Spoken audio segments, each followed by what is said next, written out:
Buddy, the simple handicap for Friday, October 18th. Thank you for making me a part of your morning. Hopefully, your Friday is off to a fantastic start. It's the end of the work week, it's the start of the weekend.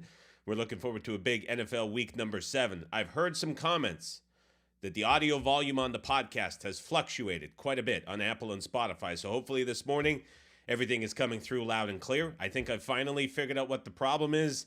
It's been a tumultuous microphone switch, as the model I used to use went out of stock. I switched to this guy, and it's been a little bit inconsistent. So hopefully this morning is sounding loud and clear. If you're watching on YouTube, a very good morning to you as well. I would appreciate it if you hit the subscribe button, give the thumbs up if you are here and watching and enjoying the shows that we have done all week long. Let's get to the final market rundown here this morning for NFL week number 7. Dodged a bullet last night by not acting on the Saints and Broncos. It was a dominant performance from the Denver Broncos in spite of not overwhelmingly great passing numbers, but Nick's was sufficient. The run game was dominant, and my goodness, the Saints are riddled with injuries. They've got to figure things out in a hurry personnel-wise. At least they now have extra time to do it and extra time to figure it out. And so we'll see what they look like as they have gone from that team we talked about after week 2 or 3 is like, holy smokes, they're way up here in the market pricing.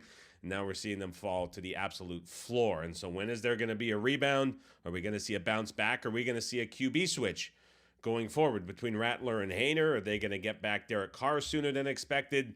Lots of questions with the Saints. And the Broncos find themselves in another pretty fortunate position last night to go into New Orleans, get the win, 33-10, cover last second over for those of you who are sweating the total.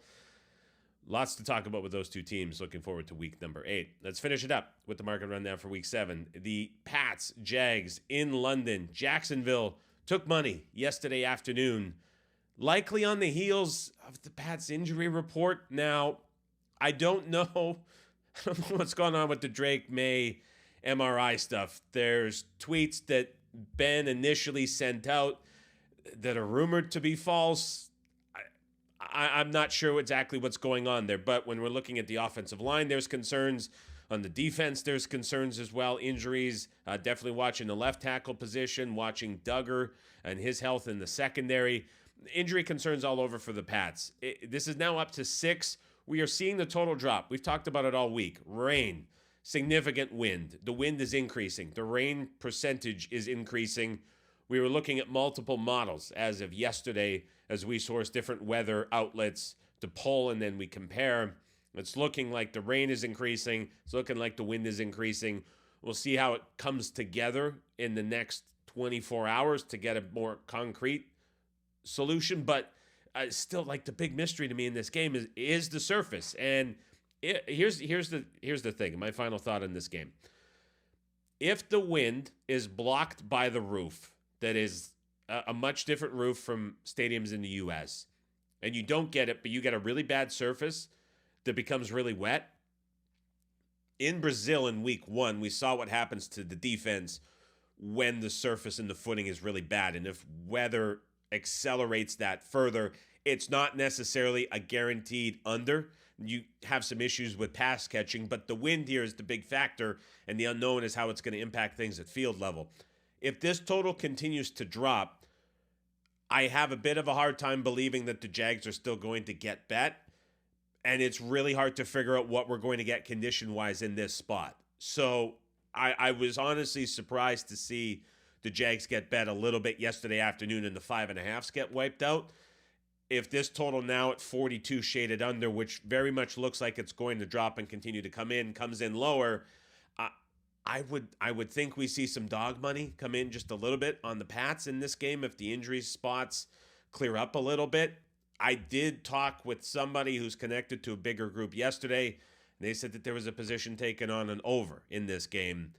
Didn't have too many details about it. I thought that was surprising too. It's one of the more confusing and unclear and uncertain handicaps that we have seen because the conditions which will have such an impact on this game is just a massive variable in this, and there's not a clear answer to what we're going to get, and there's very little commentary about it as well, which is surprising to me. Seattle on the road at the Atlanta Falcons. We've talked about this one being back and forth for the majority of the week. We're holding steady right now. Atlanta 3 minus 105. I saw another group come in and play the Seattle Seahawks yesterday. Wasn't a huge splash in the market on this game, but there's now just, again, back and forth on this game between the 2.5 and 3. Something I'm keeping my eye on is the Seattle Seahawks defense as well as the offensive line. There's a chance that Seattle is going to be down to their fourth option at right tackle is Stone Forsythe, who's been filling in for George Fant, who's been filling in for Abe Lucas. I keep doing the math. He missed practice for a second straight day yesterday. So that could be a bit of a problem. We know the Falcons don't have a great pass rush to potentially exploit that. So that gets a little bit messy too. But I'm also watching Trey Brown, Reek Woolen on the defensive side. Already with Jenkins placed on IR earlier this week, the Seattle Seahawks defense looks like it's getting healthier up front. But now all of a sudden the secondary is taking a bit of a step back in this spot. So it's kind of now a flip for the Seattle defense, potentially health-wise. Does that change the game plan for Atlanta? Are we potentially going to see over money come in if this goes from less of an Atlanta run game plan to more of a pass game plan because of the Seahawks injuries? And then you have the Seahawks indoors with Geno and Chasebone trying to play catch-up. So perhaps we see maybe a bit of a reversal in how this total has been moving recently. Might see maybe, not speculation, but just as the handicap goes, potentially we see over money come into this number, although that's been a rarity with these totals in the 50s this season. Tennessee on the road at the Buffalo Bills. 9 is the number left to right across the screen. Total down from 43 to 40.5 this morning. Very little for me to contribute to this game. Don't have an opinion side or total. Don't have much in terms of the matchup. Will Levis said that he is good to go for this game. Last week he was slightly less than 100% for the Buffalo Bills. Injury-wise, just keeping an eye on Dalton Kincaid off the short week. Ray Davis as well hit the practice report. And then on the defensive side, in the middle of that defensive line specifically, Daquan Jones and Ed Oliver. Nothing seems too substantial so far through 2 days, but just names hitting the report with the short week and trying to see if any of those are actually a meaningful status in this game or not. Cincinnati on the road at the Cleveland Browns. Cleveland on Wednesday was taken out at the 6.5. Yesterday we were lingering between 5.5 and 6. There was a release from a group that we really respect, took out the 5.5. We're now up to 6 at Chris, 6 at Buckeye as well. Looking at the injury report for this game and what we're seeing so far through Thursday for the Cincinnati Bengals, it's looking really clean. Really only DJ Turner on the practice report is worthy of being noticed. For the Cleveland Browns, questions still remain a little bit on the offensive line, specifically at the center spot with Ethan Pocic. But on the defensive side, keeping an eye on Denzel Ward, Grant Delpit, and Ronnie Hickman as well in the secondary, as all of a sudden you're looking at DBs and safeties unclear with their status coming into this game. Never a good thing against the matchup in this spot for the Cincinnati Bengals offense, targeting those positions at your defense. A couple commentary notes that came out yesterday I thought were interesting. It sounds like, based on what Stefanski has hinted at, based at what team accounts have hinted at, this is going to be a much heavier Browns running game plan than what we've seen so far from this season. Nick Chubb is obviously back. Injury speculation is there's going to be a bit of a pitch count on how many touches he gets.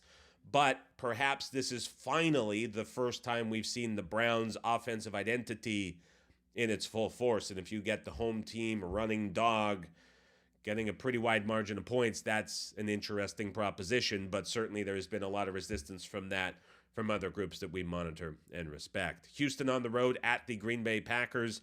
Green Bay still a very soft 3-point favorite across the board. Total at 48, down to 47.5, trending slightly lower. Nothing too significant yet.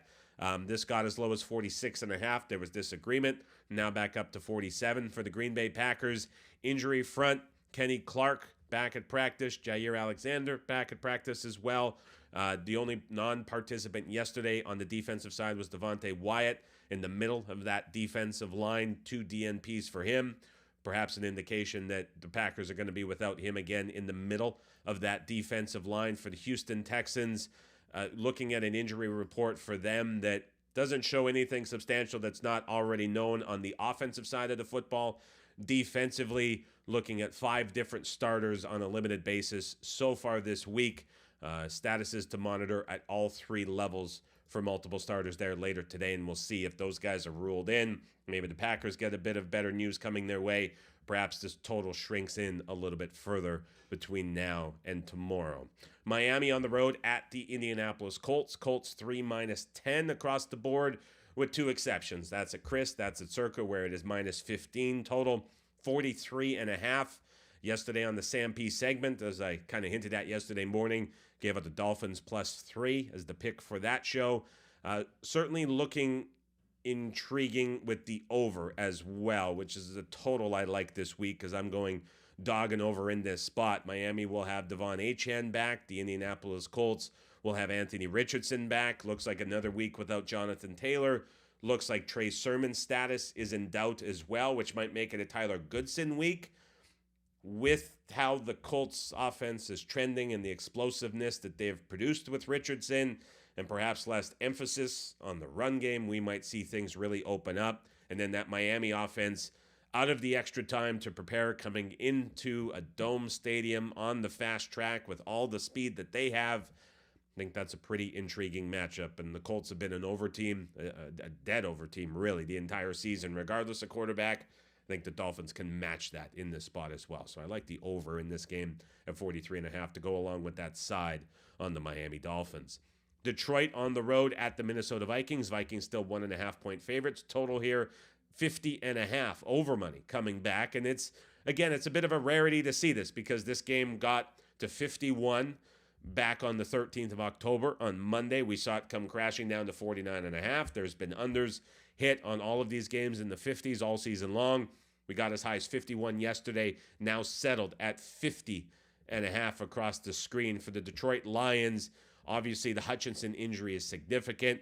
They don't have anyone to replace him. They're not going to step up and find an answer for him as well. Carlton Davis, their best cover corner from a man coverage perspective, which you absolutely need against the Minnesota Vikings.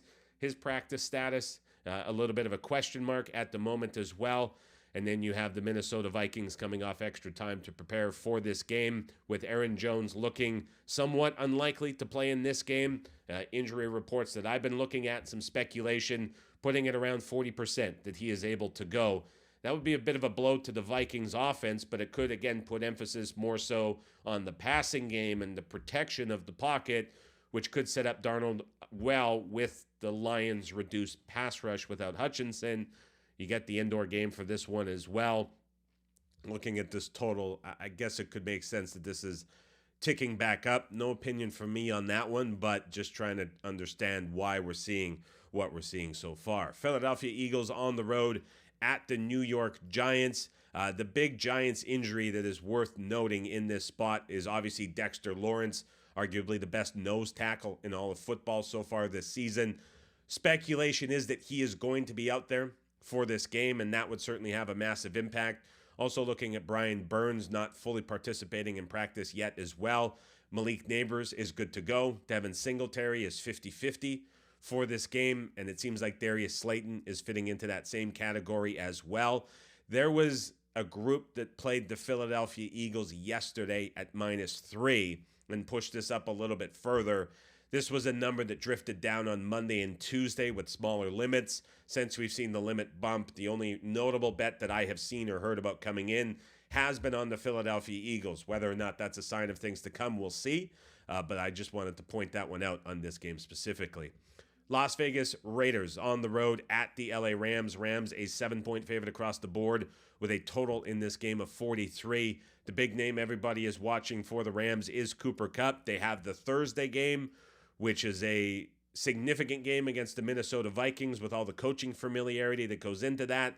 This game, the Rams are at home, coming off the extra time to prepare against the Raiders, is a big favorite. Next week, they're most certainly going to be underdogs at home. That's going to be a massive game if they get this win.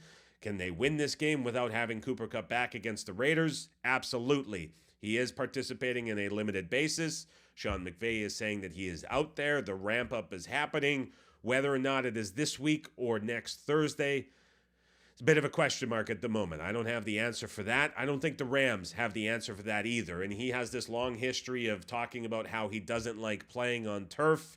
It impacts him in different ways, and he's always a bit of a slow returner in the times that he has been injured in his career when those return games are coming on turf. So let's see. I think the Thursday game makes this a tough decision for the Rams to push him out in this game. That news might come out a little bit later today with the final injury report. Carolina on the road at the Washington Commanders. Commanders still 8-point favorites across the board. Total in this game, 51.5. We had some discussion yesterday, and it's like, should this not be the highest total for all of the games on Sunday, given how bad both of these defenses are? Didn't get to a conclusive answer with that, but I could certainly lean towards that being the assessment. For the Carolina Panthers, Deontay Johnson, I think, is the name that's popping up so far that's giving the most surprise. He's been at DNP both days this week. There wasn't a specific injury that was listed, but there has been a lot of trade talks. This seems like more of a personnel decision than it does a health or injury position. There were other Panthers players who were interviewed that said they expect him to be out on the field on Sunday. Odd situation for the Panthers, who just added him and had him slated in to be the number one option for this offense. Obviously, they've been operating without the services of Adam Thielen for the last couple of weeks with him on IR. The moving of Johnson comes as a little bit of a surprise based on how this team is trending and the recency of adding him into the roster. So that could be playing a factor in why he's not participating in practice. As far as the defensive side, we have an internal injury team that covers everything, and we get tweets and data sent into our Slack channel, and we're sorting through it. You had to expand the message to get all of the text showing in the little window on Slack. So not only is it Deontay Johnson not participating, and you're having Ekwonu on left tackle and Motion at right tackle, you're also having A'Shawn Robinson, Ray, Jewell, Clowney, Scott, all defensive starters not participating or limited in practice. And this is already with Derek Brown and DJ Wanham and Shaq Thompson, Jordan Fuller, all of those guys on IR already. I mean, the injury and cluster of injuries on the defensive side of the football for Carolina is unbelievable to this point, and it's not getting better, which is crazy to think about. So all of that said, I'm intrigued to know where this number goes, because there is nothing but support for Washington in the market. And you look at all the consensus tweets and how bets are coming and being reported at all the sports books, and it's Commanders number one everywhere you look as the most picked and most popular side. I'm sure they're going to be great in contests as well, with lots of people selecting them. Like, do we see this number climb up? Because Carolina has a very clear path on the ground to have success running the football against the Commanders, who lost pieces up front in their defensive front seven. And it's like, if this creeps up and gets higher, I get that the Commanders' offense is great and they're going to have an awesome game in this spot. But when you get the running dog that can move the football on the ground and has an out on offense, and you're asking a bad defense to win by double digits effectively with where this number is leaning towards, it's a lot. It's a lot. So I'm curious to see if there's more Washington money coming into the market. This was as high as 9 earlier in the week. Does it get back there? Possibly. We'll see. Kansas City on the road at the San Francisco 49ers. 1.5, the number across the screen for the Niners. Total in this game is 47. Jordan Mason seems 50-50 to go in this game. Pain tolerance is the report for him, as he is going to have to decide how he is able to manage that. There's apparently ways that the 49ers staff can get around it. Looks like Juwan Jennings is trending towards missing this game, so it is going to be a Samuel, Ayuk, and specifically a Kittle game against this Kansas City Chiefs defensive middle. I think it's going to be him involved a ton for the San Francisco passing attack. If you don't have Mason on the field, that would be a massive blow to the run game for the 49ers.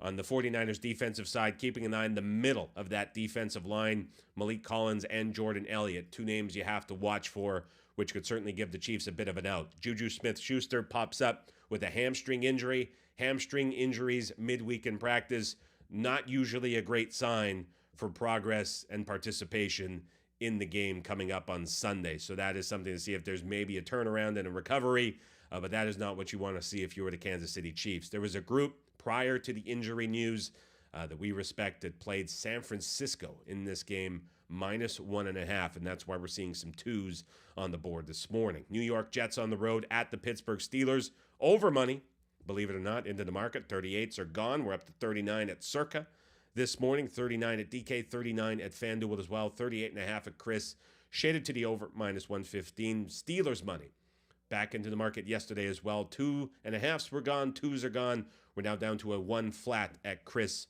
for the New York Jets. Monday Night Football is the Baltimore Ravens on the road at the Tampa Bay Buccaneers. Ravens 3.5-point favorites with a total in this game at 49.5. Mike Evans pops up on the injury report. It's been a muddy news week for Evans.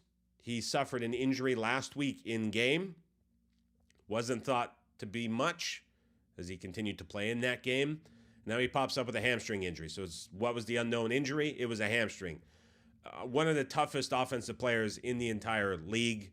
He is an Iron Man. The expectation so far at this point in the week, with this being the first day of practice reporting, is that he is going to give it a try and try to play in this game.